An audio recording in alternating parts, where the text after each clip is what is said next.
I'm the Coast Program Director. Finally got that set up. But yeah, we'll go ahead and get us started. We've got 3 talks today from SBCAG. And I'll have some announcements at the end that are Coast specific about some things that we have coming up. Please feel free to sign in. The clipboard should be going around, and there's also some Coast materials in the middle of the table if you want to grab some. But first up, we have Marjie Kirn, who's the new Executive Director for SBCAG, and she will be giving us an overview of SBCAG and some background information. So, Marjie. Sure. Thank you. Hi again, I'm Marjie Kirn. I'm the new Executive Director for Santa Barbara County Association of Governments, for those who prefer the real name versus the acronyms. I started in January, so I've been on the job 3.5 months or so. So the priorities for the agency are pretty simple. I think you all know that it's the lane in the train and getting the 101 done and completed over the next few years, as well as getting the commuter or peak hour rail service started and operating. So a pretty exciting time for transportation and transportation funding. There was a monumental approval of transportation legislation at the state level last week. Both the Senate and the Assembly passed SB1, which SBCAG was a supporter of.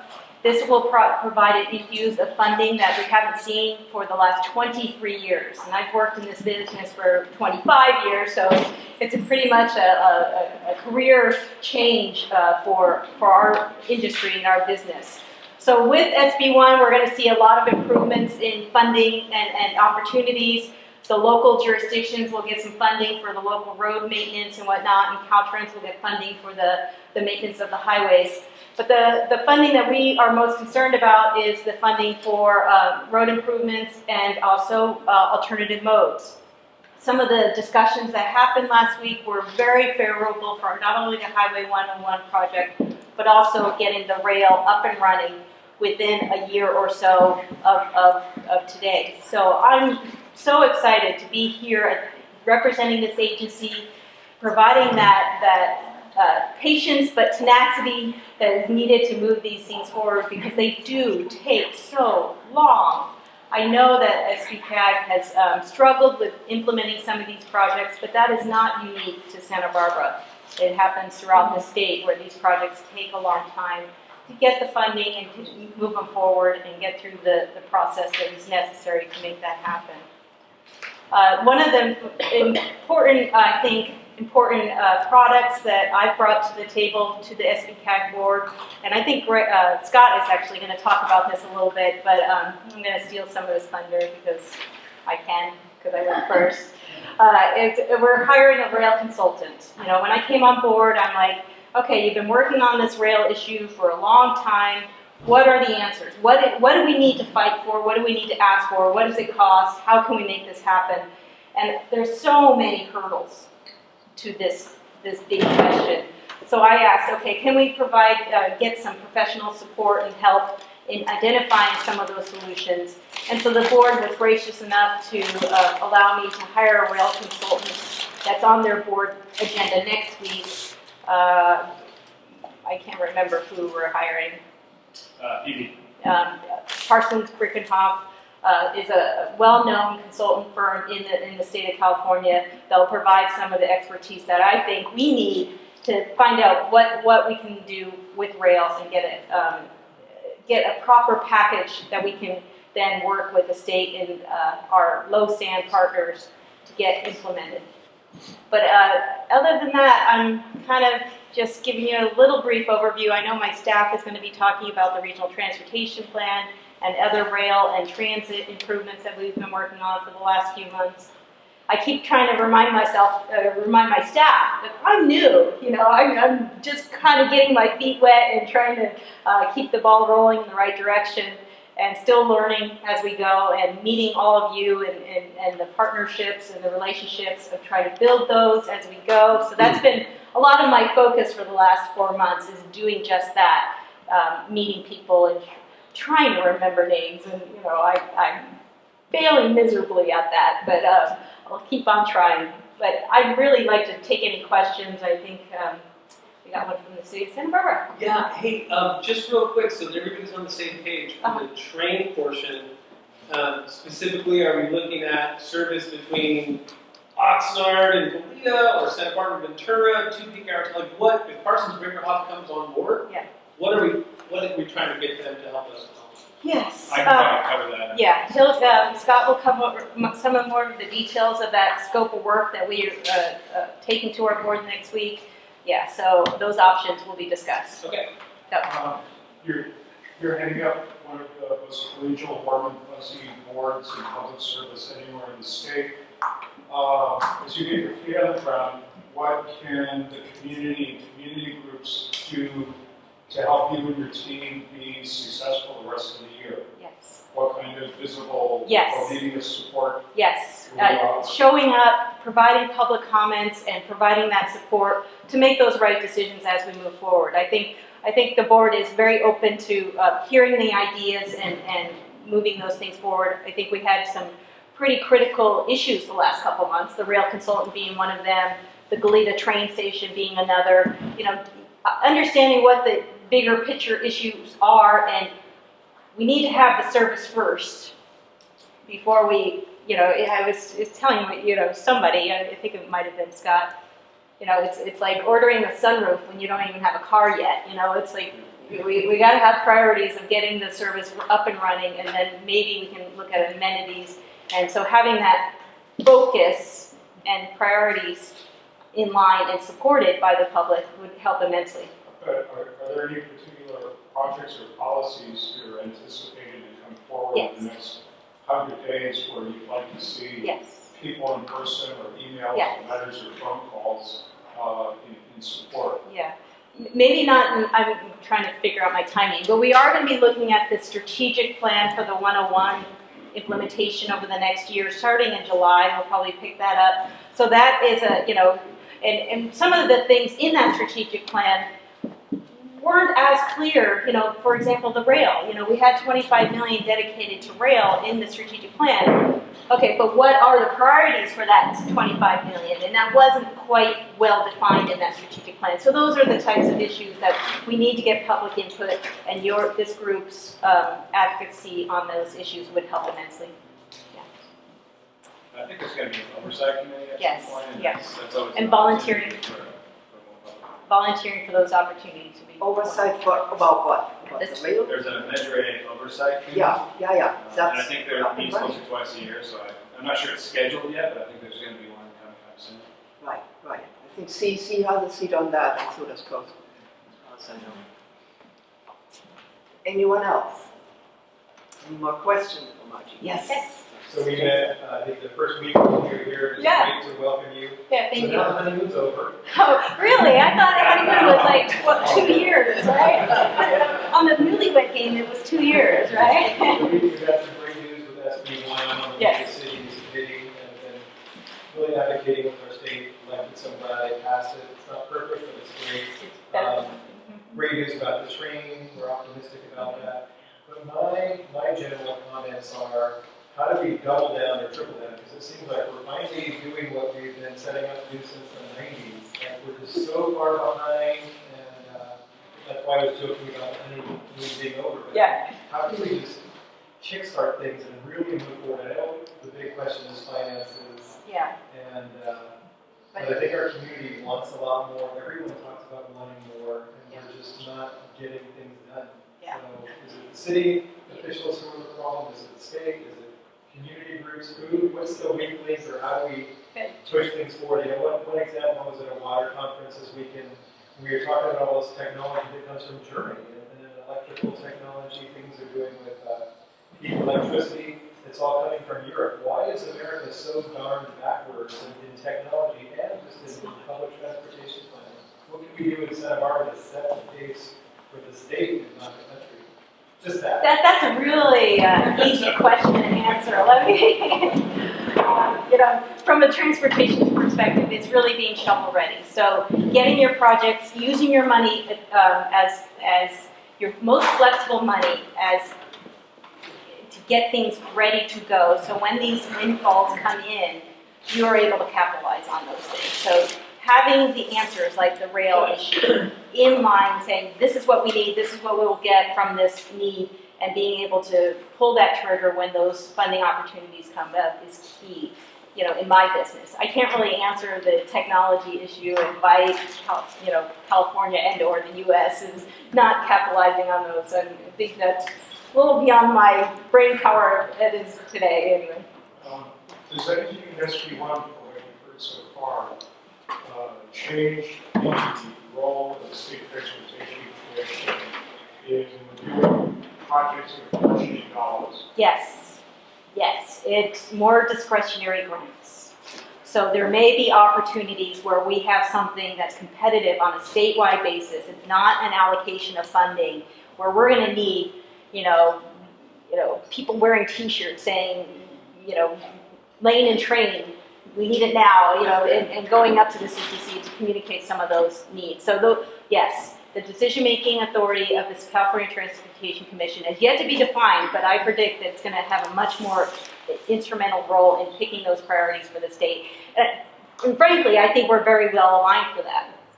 On the rail side, or excuse me, on the lane side, having an HOV multimodal project is in line with the state's goals of sustainable community strategies, getting people to work,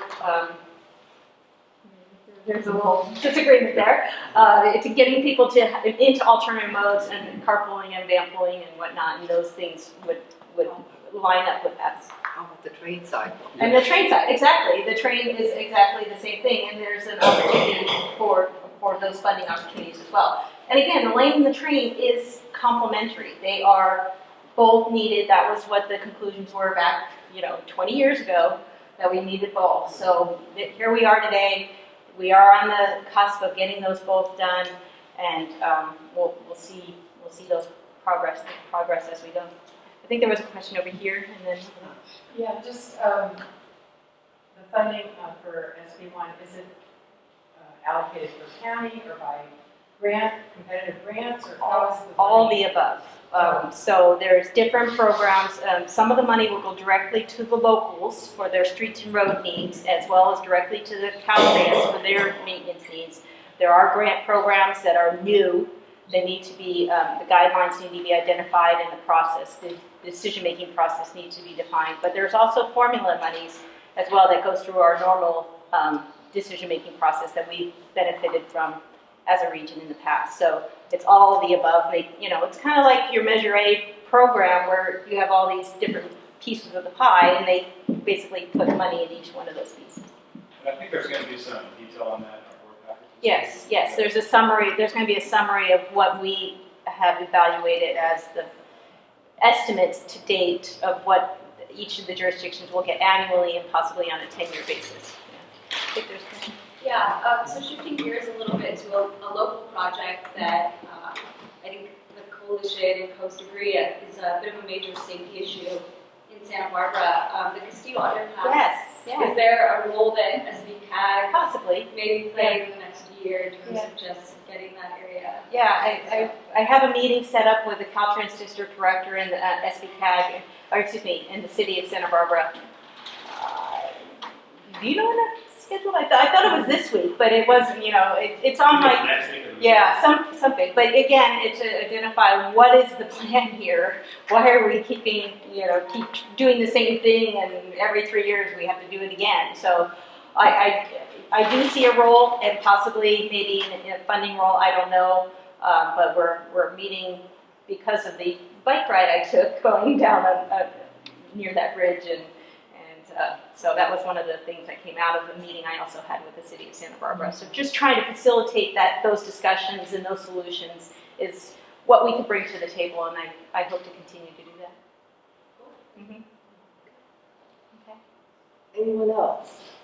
Not a question, but I'd just like to thank Marjie and just everything she's done so much to bringing a fresh eyesight and thinking to the table on all the projects we have. It's been really refreshing, and we really appreciate it. Thank you. Thank you so much. We second that.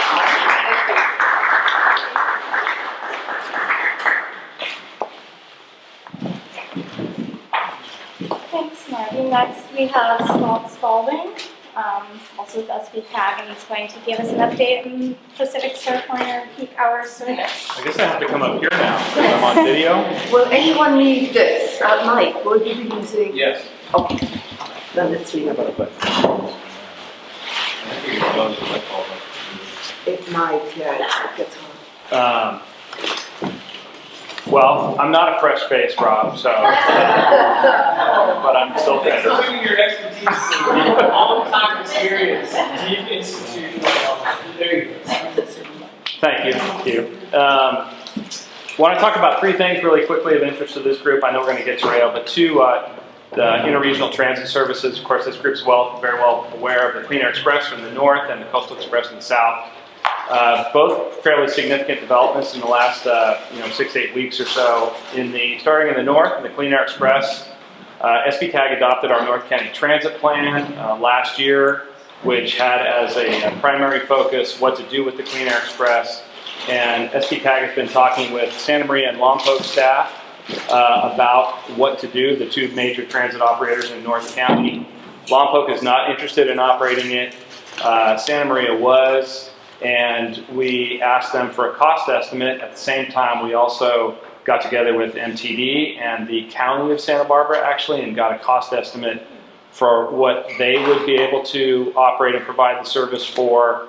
And there was a very big delta in between those two, to the tune of maybe $500,000 or $600,000 annually.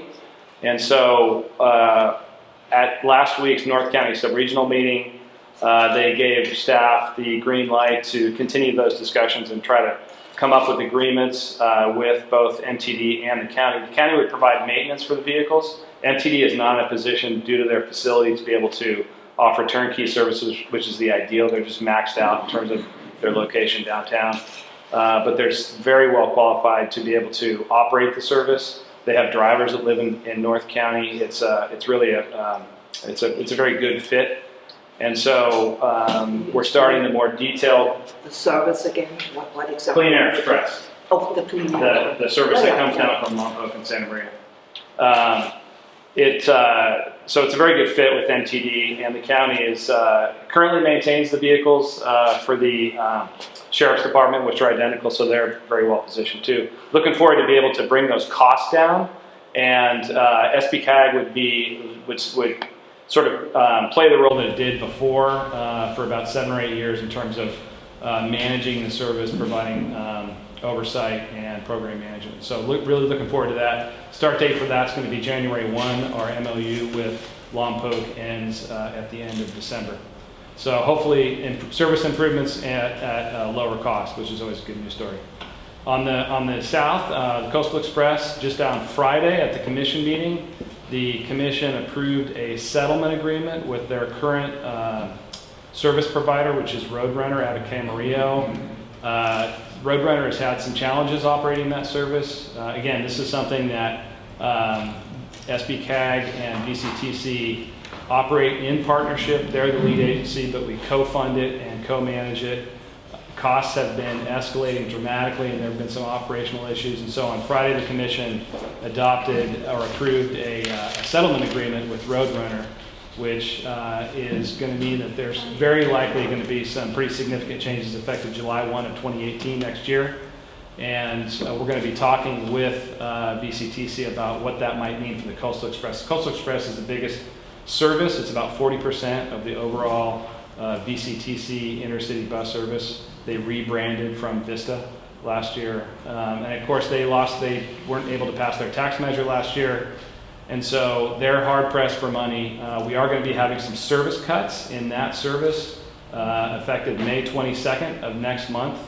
And so we are going to be losing a few I think 2 or 3 peak hour trips to Goleta, preserving most of the peak hour trips to Santa Barbara.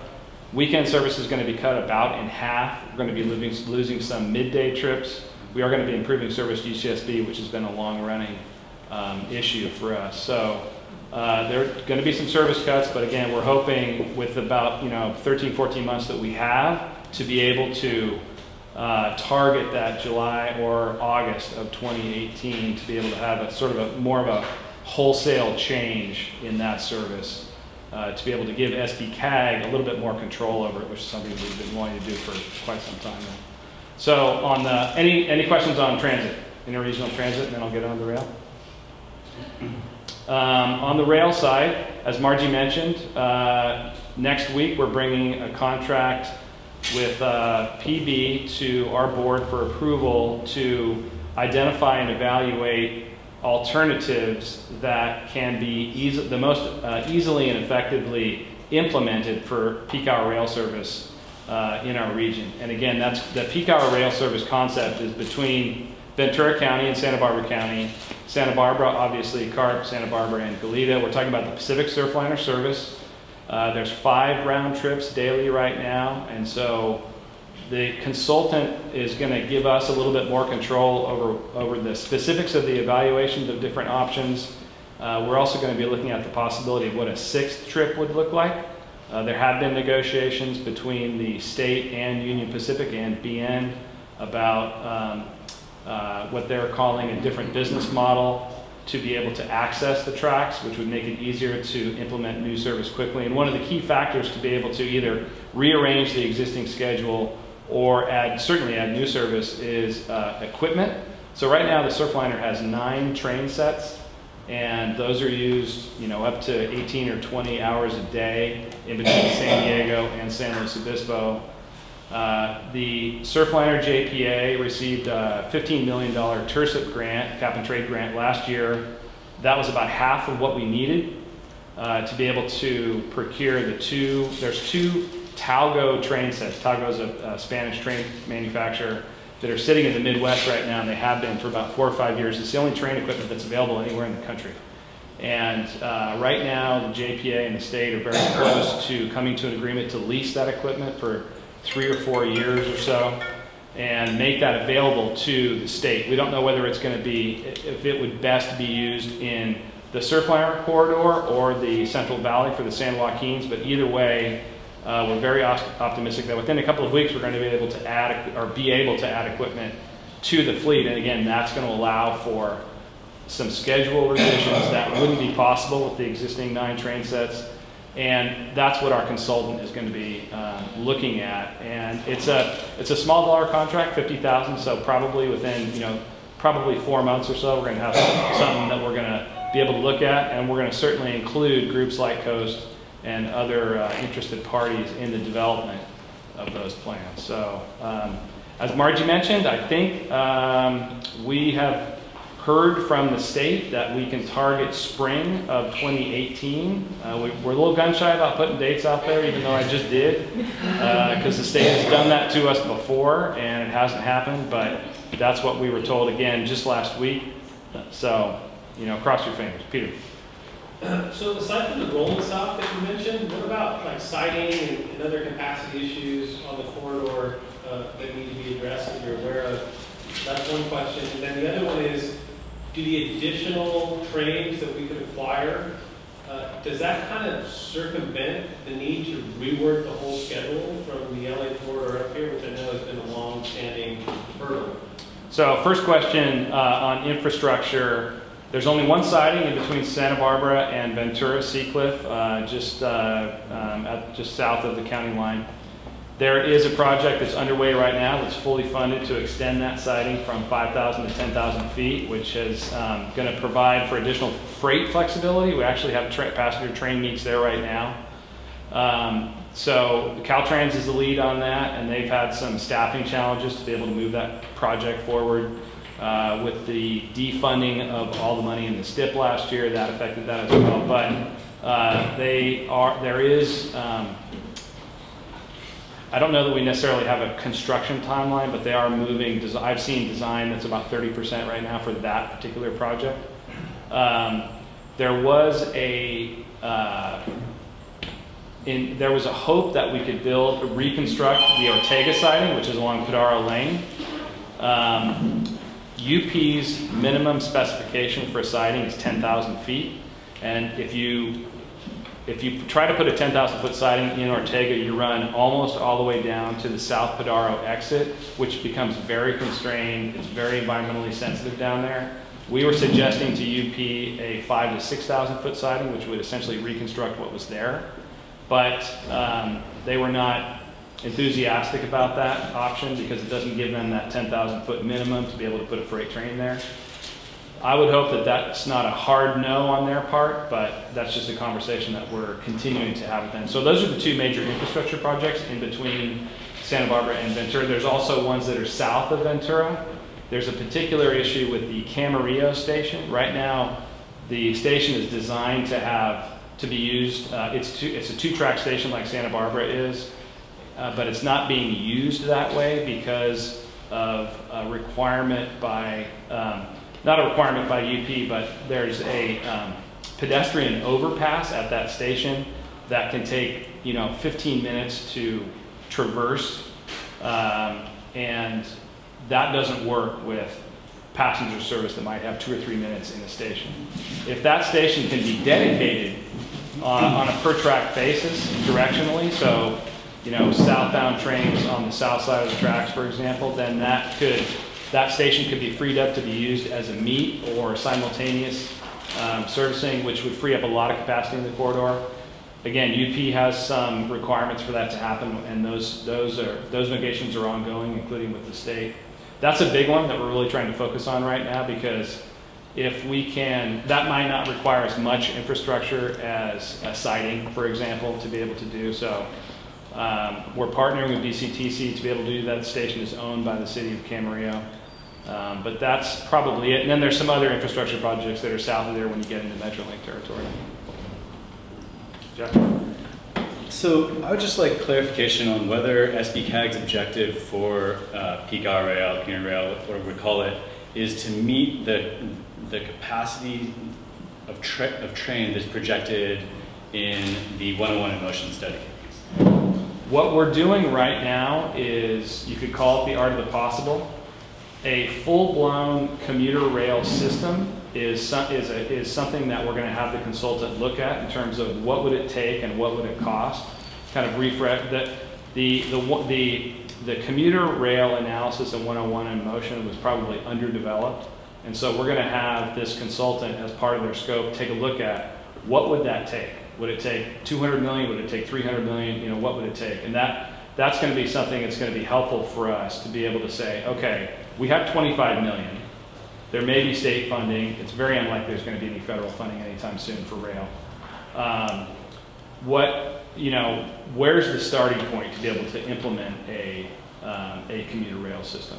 So to try to answer your question, we're trying to do what we can right now, and if we can have one of the existing 5 trips operate during peak hour, and if we're able to expand it to a 6th trip using some of the Measure A funds, and we have that somewhere in that peak hour as well, we're talking about 1,000 seats that we'd be able to put in the corridor to be able to try to alleviate that congestion.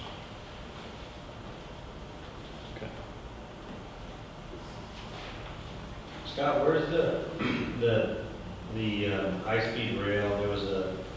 There was supplemental money for the Amtrak corridor. Can you just refresh my memory on the timing of that, or what's happening with that?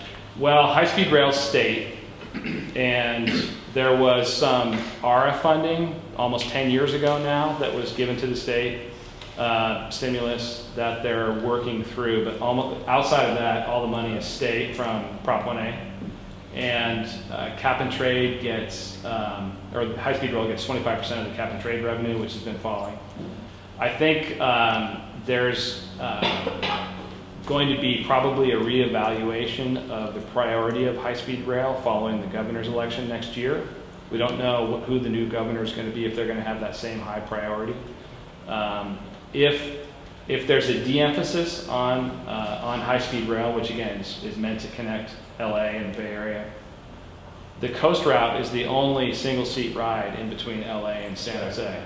And even though it's owned by Union Pacific, there's one daily round. All right, next up we have Mike Becker, and I see a few folks here that came in after we introduced ourselves. If you'll please sign in, the sign-in sheet I see right over there. So make sure you get signed in, please. All right. And with that, Thank you, Eva.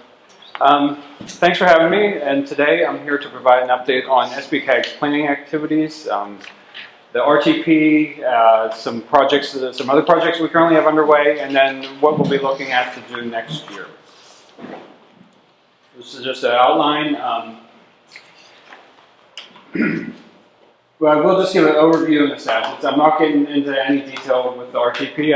I believe I've already presented it to you twice, at least. However, the finish line is near, so I believe it is worthy to discuss it a little bit.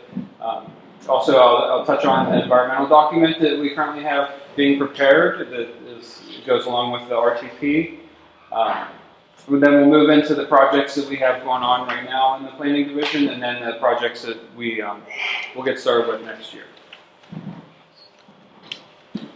So this is just a transition to the RTP, but I think I just wanted to use this as a transition piece, but also to highlight this was designed by a COAST member and also a SBCAG staff member, Daniel Gerard. So we're far enough along, and you can see on the lower left corner of the cover there, August 17th, 2017. That's our the day that we hope to have the plan adopted.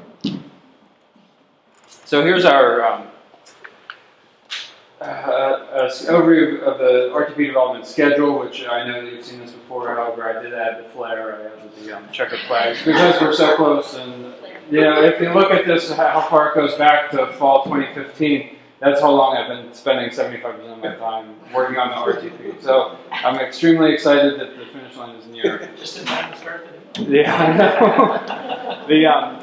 We started back in 2015 with defining the goals and objectives of the plan, and we held a couple stakeholder meetings. Peter Imhoff and I went around to about 30 organizations, including COAST, to present what we were doing and ask for some initial input. Then we worked through our advisory committee, getting up to where we had preferred scenario. Then in September last year or October last year, we went to our board and they selected the preferred scenario, which is the same scenario as we had last year. And then we also had two public workshops, one in Santa Barbara and one in Santa Maria, and that was September. And now, since then, we've been preparing the plan and working through our advisory committee, which is the planning folks and public works folks from the jurisdictions in the county. And finally, we'll close. We have two public hearings, one in May during our board meeting, and then one in August also during our board meeting. So did Lee step up? But I know Lee was looking for an opportunity to go to a meeting and say good things about our work. So that's the end of it. We do have a draft that is out. It went out to the JTAC last month, and then if you're waiting for a couple weeks or 2 weeks, you're going to have a improved iteration of the draft. We'll also go to JTAC in May. So what is the RTP and why do we do it? It's a 20-year transportation plan, the RTP side of it, and I was thinking how to explain this. Does everybody knows how a bill becomes law? Well, RTP is part of the process of how a transportation project becomes reality. Most transportation projects come out of a study, and then they land in the regional transportation plan. It says, we assume that we're going to have so much money out to 2040, and this is how we intend to spend it. So we're looking at how, as a region, do we invest in the transportation network. Our last plan was adopted in August 2013, and we're required to update them every 4 years. So August 2017 is our due date. Like I said, we do have public hearings coming up, and there is a draft on the street. A couple of quick facts about it. We forecast $6.1 billion in available revenues. This is pre-SB1, though we did have some assumptions built in. Out to 2040. I believe in the 2013 plan, I think it was $7.4 billion. However, we had the same horizon. We looked at till 2040 before, and we're still looking at till 2040. So you have the loss of 4 years worth of revenue there. Our major regional projects remain the same, and most of them are tied to Measure A, the Measure A investment plan. However, since we didn't have a new regional growth forecast, we didn't have a RENA process this time. We kept the same horizon. Our project lists were staying pretty steady. We took the opportunity to streamline the document. And what was previously, I don't know, at least a ream of paper, now it's 2/3 of a ream of paper. So it's a big improvement. But I can't see it too well. So we have, I have a pie chart there of the Fast Forward 2040, which is this plan, or the plan we're working on now, for the mode share of the funding. And you can see that between the two iterations of the plan, the transit grew by from 26 to 33% of total funding, and the bike ped grew from 3% to 4.5%. And I think that's good, and it's a step in the positive direction. However, a lot of that is due to the cap and trade funding. Is a new source of funding that came on board in between these two plans, and a lot of that goes to transit bike ped projects. Has Tom Becker seen those pies? I'm sure he'll see them in May. So since 2008, the state passed SB 375, which requires RTPs to include a sustainable community strategy. And this is our second sustainable community strategy. The 2013 plan was the first one. And so what it requires is that instead of just creating a transportation plan and not looking at land use, because everybody knows that what you do on transportation side affects land use and vice versa, the state says you're going to look at them together, and you're going to have a goal with looking at them together and planning for them together, is to meet the state's greenhouse gas reduction targets for our region, which currently are 0, though that's about to change, and it's 0% per capita growth of VMT for for years 2020 and 2035 over 2005 levels. So SBCAG broadly plans land use in the sustainable community strategy, and we then, when you mix it with the transportation projects, it goes through a model, and then you see what the greenhouse gas results are, and if it's a reduction and so forth. However, it's important to note that even though SBCAG does do some land use planning, we have absolutely no land use authority. All land use decisions are local decisions. We do work with all the planning departments throughout the region and developing it, so everybody's on the same page as we develop the plan. The scenario that the board selected is the same scenario that they selected 4 years ago, which is the TOD infill strategy. Essentially concentrating, I believe it's about 84% of the new development into existing areas, and then along established and future high-quality transit lines. And in terms of meeting the SB 375 targets, we found it's 13.3% reduction in per capita GHG emissions in 2020 and 17.7 in 2035. And that's a little bit better than we did last time. However, we have the same plan. Why is it different? There's a couple of reasons, and one of them, there's a couple minor changes with the SBCAG's land use model, and the other one is our neighboring regions, SCAG, Southern California in the south, and SLOCOG to the north, they also have sustainable community strategies adopted, and so they have different assumptions about the transportation. So the cross-border, the passing through or commuting back and forth between the regions has changed. So that's why we have some better results now. So I think the next slide is just more performance of the preferred scenario, just a couple highlights. The vehicle miles traveled, I believe these are per capita, is 19% by 2040 down.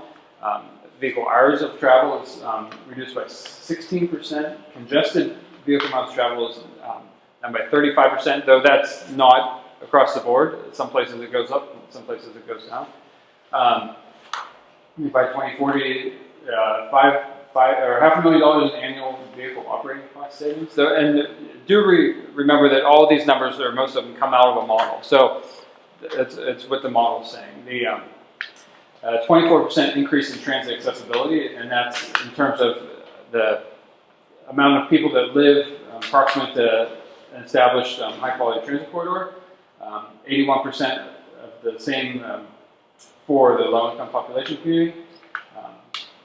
10% increase in transit trips, and so these are compared to the future baseline, which is essentially you do nothing out to 2040.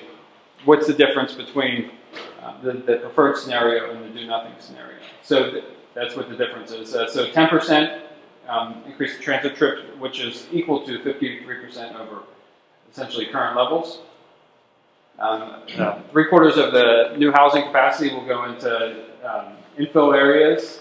As a region, we develop nearly 4,200 fewer acres, and then the GHG reductions that I already mentioned. Okay, so that's the RTP-SCS. Now, we're required also, it's subject to programmatic EIR under CEQA. And I mentioned that there wasn't a whole lot to change this time around.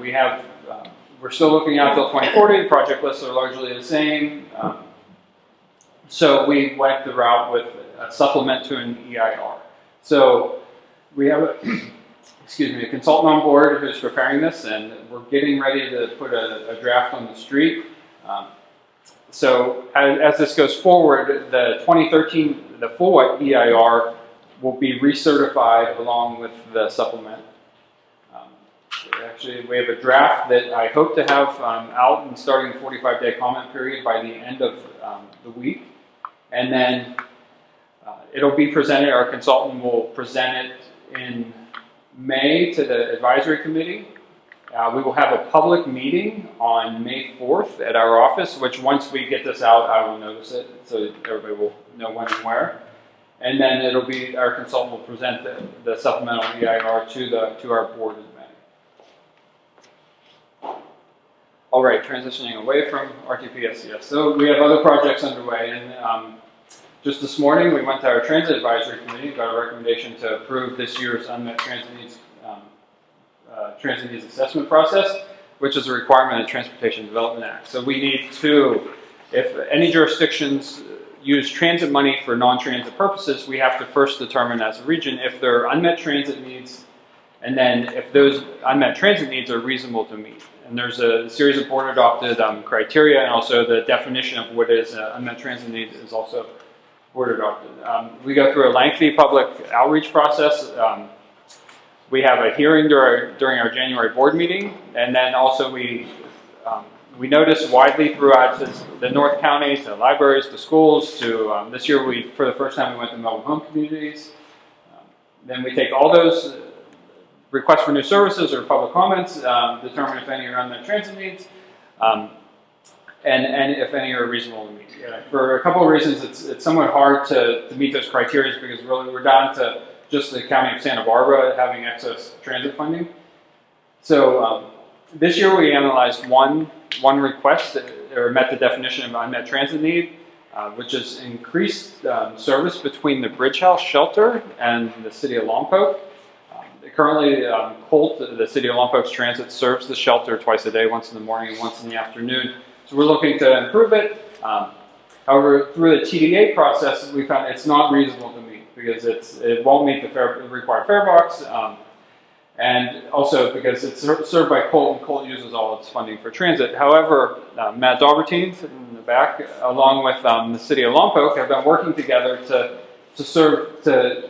get this implemented. And I understand that it could potentially be implemented by the end of this week, which is amazing because this isn't even gone to the board yet. So we're getting the one request for unmet transit need implemented before the board even sees the unmet transit needs.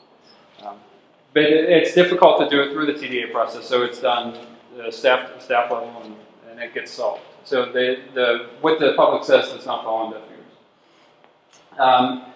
Here's another project that we're working on, is Slow Santa Maria connectivity study, and essentially it's looking for ways to improve service or connectivity between San Luis Obispo and Santa Maria, which is currently served by the slow RTA's Route 10. And I believe it is slow, as everything up there is. But how you can improve it, so that's what this is looking for. Is there a demand that justifies increased levels of service? If there is a new service that works better in a corridor, will people use it? So that's what we're looking at. The consultant's currently getting ready to finish up on the existing conditions report. And then I believe we'll get that, at least SBCAG staff will get it by the end of the month. And then the whole project's scheduled to be complete by the end of the year. And it is a study, so we're looking to see what is reasonable, what is feasible, it's not a plan saying that we will implement it because there's no money for that, or at least we're not looking, we're just looking to see if the demand's there and what kind of services are appropriate. And there's some outreach, in 2 weeks? Yeah, in the North County, so there's going to be a stakeholder meeting in San Luis Obispo, then another one, I believe it's on April 25th. It's in Santa Maria, and then also our consultant will be riding the Route 10 on April 24th, talking to the passengers and seeing what their needs are and how they're being satisfied. Okay, there's another project. This was Caltrans Transportation Planning Grant we received in conjunction with AMBAG, which is the Monterey's, or our pier in Monterey, the Monterey Bay, and then SLOCOG is our pier in San Luis Obispo County. Between the three jurisdictions, between grant funding and local matches, there's roughly $1 million to replace or upgrade the travel models. All three organizations are currently using a 4-step model, and this is to upgrade to a more contemporary activity-based model. And I'm not a modeler. I have done modeling in the past, but if you have detailed questions, I'm going to have to write them down and get back to you. But so AMBAG is leading it. They released the RFP seeking proposals, and there was an insufficient amount were collected. So they talked to some consultants, see why they applied, why they didn't apply, and rewrote the RFP and re-released it. So that's the RFP is back on the street, and so they expect to hire a consultant by May, and then the project will be completed. It's a big project. It'll be 2019 or 2020. Mike, the one thing I would say about the activity-based model for coast members and interested parties is that the traditional 4-step model that you mentioned is almost strictly vehicular. It looks at trip generation rates for vehicles at certain locations, like how much a residential unit or commercial square footage would generate auto trips. And the main difference with the activity-based model is it looks at what people are doing, and it includes transit, bike, and walking mode. Right. So when I talk about activity-based model, I like to make that point because it really is the sea change of how you analyze trips. It really is more comprehensive. Thank you. Okay, we also have underway an airport land use plan. The SBCAG is the Airport Land Use Commission, if you didn't know that already.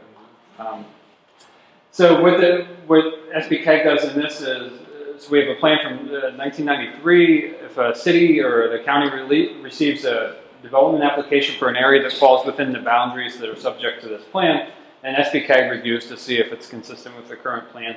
Or as an alternative, each jurisdiction may incorporate the airport land use plan into their own zoning ordinance, so then the consistency is there. So then SBCAG doesn't have to do a review. The last plan was updated in 1993. A little bit has changed since then, including me. So we're updating it. This is a bigger process. It'll take a while. I think they said the planning will be done in 2018, then there's an environmental review that'll go along with it. SBCAG has a consultant that they're working with, and they're also working with the planners throughout the region, and the airport managers, and also Caltrans. Lita, so that's from when the grapevine was closed, the picture. So I think what happened a couple years ago was Caltrans kind of, I guess, took people by surprise and said, we want to install grant meters on 101 in Goleta. And so SBCAG said, wait, let's look and see if there's a better way to do this. So it turned to this. It's also funded by a Caltrans grant, and it's to evaluate the systematic application of grant meters and other alternatives, also to see what is effective and what reduces congestion. And I think there's a lot of focus on, you can't take the congestion that's on the highway and just put it onto the local streets in Goleta. So they're modeling it to see what's the best way to go. Maybe the best way to go is just to leave it how it is. Maybe it's grant meters, but we didn't want to jump to conclusions, so they're going through the process to find out. And there is a public process associated with this. I'm not sure when the next phase of that will be, but I guess the fall, the findings, so that'll be preliminary findings, and I'm sure there'll be a public meeting. Could you describe what metering Ramp metering is actually, there's some already in Santa Barbara. I think is at Garden Street. It's the timing or the release from ramps into the mainstream of the highway just to, I guess, it improves the flow because you're not putting a whole bunch of cars on at the same time. It's common everywhere, but here really in California. It's not in the center district. No. Yeah. Green light you get. Yeah, I remember the Cars Bay at a Area. time It's are like the about Bay Area has like 3 lanes of ramp metering. Yeah, but it improves the entry of vehicles to, I guess, to allow the highway to accommodate them as they come on, rather than when a light turns green and 20 cars come on. That's what creates the congestion. So why are they studying that only in Goleta? I think that was the focus of the. I think it started out as that's where Caltrans was interested in implementing it, and then also. I think that's the way the grant was written, but also Rob, I know he's looking at me, that was Rob's point also, is why are we not looking at the whole South Coast? And I'm not sure where you got with that, Rob. We'd love to have it done in the city of Santa Barbara. Just as an example for everybody, the northbound Rio ramp meter significantly reduces congestion, as that's a bottleneck. I know you always think of bottlenecks is 3 to 2 lanes, but there's actually bottlenecks where cars are coming onto the freeway and the freeway is already at capacity. That becomes a bottleneck too. So by taking a signal cycle, putting all the cars on the ramp, and then slowly releasing them over before the next cycle of the ramp, really helps the freeway to keep moving. And so the most congested place in the county is actually at 101 and Las Positas. And if you're ever familiar with getting on the Las Positas southbound, it's just that one is screaming, please give me a ramp meter. And then the other point about it is that in order to have successful ramp metering projects, you have to have storage capacity on your ramp. So you can't do it on really short ramps. Haley, you can do it there. It'd be tough to do it at Haley if you don't ramp. Okay, I have one slide, and I just want to highlight 2 projects that we have coming up in the next year. And this one the first one really excites me, is the South Coast Wayfinding Inventory. And I think this kind of got started with the Cycle Cal Coast, which some people are familiar with as the wayfinding issue, but I think the region is fortunate that we have the sunburst signs installed. I understand that Wilson Hubble was involved in having them installed, I believe, at some point way back in the past. But what I don't believe is anybody actually knows where all of them are, or if any of them are missing. And so that's where I said, it spans multiple jurisdictions. That's SBCAG's territory. Let's inventory them, identify which ones are missing. It's not a plan, we're just doing inventory so that when we could say, Rob, you're missing 5 signs, and if you so desire to go install them, then good. But it's not a plan saying that you have to install them. And then also for this Cycle Cal Coast, they're trying to do the coast route essentially from where it enters in Carpinteria to Winchester Canyon. So it may also be beneficial, as I believe the signs end about Padera Lane. To go south of that and to see, at least identify the locations, and then we can talk to Carpinteria and say, hey, you have the coast route that runs through here. If you do sign it, consistent with the rest of the coast route, these are the locations, and see if they're willing to run with it. But I believe it's a good project. The signs are extremely beneficial, and I think expanding the network is a good idea. And it complements the work of the Cycle California Coast Initiative, or ad hoc committee. And then the other project, just to highlight, is we applied for funding, which we will hear back soon, maybe by next week or at least by the end of the month, if we receive funding to update the Coordinated Public Transit Human Services Transportation Plan. The last update was in 2008, and the purpose of these plans is essentially to take all the human service transportation offerings in the region and see if there's any economies of scale that can be made or any cross benefits that can be achieved by, I think a good example is in the North County we have Smooth, which is they they can operate like hospital shuttles or shuttles for senior centers because they have mechanics on staff. They have the equipment, they have the drivers, so it's much cheaper for them just to add a little bit more service than for somebody else to start up a new service. So that's what this plan will look for: efficiencies and opportunities to Human services transportation. plan, yes. What does it mean?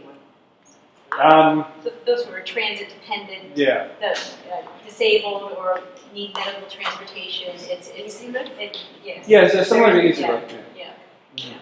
So it could be that The transit dependent. perhaps that there's two people running shuttles on the South Coast, and perhaps Easy Lift could do it cheaper and has the capacity to do it. Then you're finding economies of scale to improve it for everybody. What's your funding source? It'll be the Sustainable Transportation Planning Grant if we get it. We're hopeful. It was a beautiful application that I wrote, but we received a big one last year for the model. So, Cam. Yeah, so just to clarify a little bit more, that would also include the hospitals, maybe other. Yeah, that's the idea. That's the idea, is to look at it holistically and try and find ways that you can make it work well together. And Are you ready to take a question about something we talked about a while ago? Sure, I don't know where we are on time now because we have 10 minutes. Okay. Yeah, well, first of all, I'd like to commend you and Peter and Lofton staff on coming up with such an excellent sustainable community strategy. Both last time, it looks like this time, we look forward to reviewing it. And hope everything comes to pass that you put up there. There's a really nice staff on there. The question I had was about the regional target setting process. You mentioned that that's going to change. And, right. I think this was before both you and Peter were there, but last time around CDC, my organization led the charge and worked with the board, and they were able to set stricter targets than the state. The state had basically given the 4 large MPOs pretty strict targets, and then all the medium-sized ones, they said, okay, well, you guys got to pass this time. So it was good to see some leadership at the SBCAG board there and some direction, and the staff coming up with such a great plan. So I was wondering if you could just talk a little bit about what's happening this time. Sure. I think this process has been delayed for a while, but the ARB is required to update the targets every 8 years, I believe it is. And so our current targets are 0% in 2020 and 0% in 2035. We know that we're not going to be zeros again. I think a couple months ago, ARB was asking for recommendations, and I think SBCAG chose not to provide a recommendation. That we showed them our plan. We've discussed our plan, what is possible in our region with them, and felt that that was enough. And I believe the last time we talked to ARB, which was maybe last week or 2 weeks ago, they said that they will release their draft targets in June, and then take them to the full Air Resources Board later in the fall. It's not applicable to this plan, it'll be applicable in the next. And we don't know what they're going to be, but we've clearly communicated that we have a plan in place that we've far exceeded what our goal was in the past. However, that didn't leave us too much fat left to go after. That if you want us to be able to get a sustainable community strategy, that we're already pushing our limits. So hopefully you'll consider that, and we'll see. And my guess is they're going to end up giving us targets that look a lot like what the numbers I showed you earlier. Yeah, great. And one other quick question. You mentioned SB1, or before SB1, there's about $6.1 billion in funding. You thought, what's the new number? Right. So there was an assumption in there because over the last couple of years, through the recession, the state started paying for transportation bonds out of transportation gas tax revenues, which previously wasn't. It was previously paid for out of general fund revenues, and that was a